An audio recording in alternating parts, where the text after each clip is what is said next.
Guys, I just want to touch on something that what is that? Got some bits on me from the dog walk. I just want to touch on something that Malissa Lantsman said about the business that was protested against in Toronto just last week. It's absolutely ridiculous that this can happen in Canada. Canada, one of the most openly multicultural, supposedly happiest places on earth. One of the, well, when we first moved here, it was one of the highly rated places to live in the world, like second none to Vancouver, which has gone. If you live in Vancouver, how bad's Vancouver gone? Just leaves a comment, guys. Anyway, let's listen to what Melissa said. And this, it's got to stop.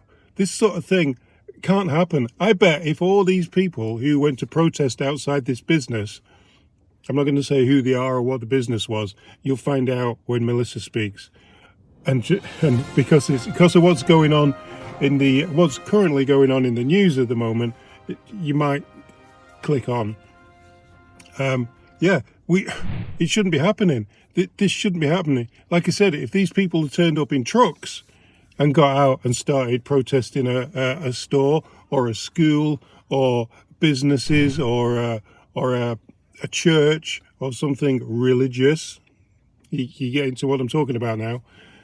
I bet they would have been stopped straight away, dragged away and arrested, even bank accounts frozen and insurance stopped.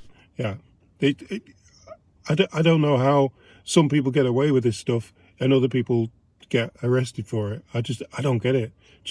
Canada, compared to where I'm from, Canada, the place at the moment, it's mind-boggling, absolutely mind-boggling. In England, they're arresting people on the street for hate speech. In Canada, go guys, yeah, hate speech, love it, yeah.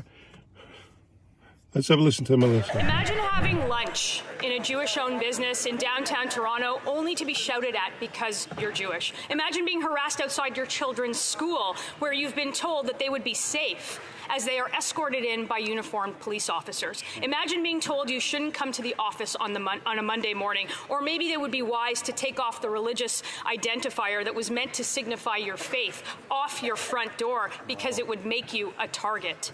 You don't have to imagine it. It's all happening here, and it's further fueled by the irresponsible statements pushed by the Prime Minister, who 6 days after repeating Hamas's talking points still hasn't corrected the record. Imagine being terrified in your own community and having a Prime Minister who hasn't said a word about it. Quite the opposite. He took the word of a terrorist organization over his own militaries and our allies and still hasn't retracted his statement. Yeah, that was last week. And I just don't, the thing about Trudeau, yeah, he hides anyway. He hides all the time. No matter what the conflict or what happens, he just hides. He disappears. That's not what I'm talking about. What I'm talking about is the powers of the police in Canada and why they're not allowed to actually stop businesses from being harassed by protesters. I personally, protesting is honestly absolutely fine, but when it comes down to affecting businesses, I mean, directing it at the business, directing your protest at a business, because that business is part of what's happening in the news cycle at the moment in Canada. No, you can't do that. That is 100% hate. 100%. This isn't Canada as what it used to be when I first got here and before Trudeau arrived on the scene. This is not the Canada we all know and love. Till next time. Till next time.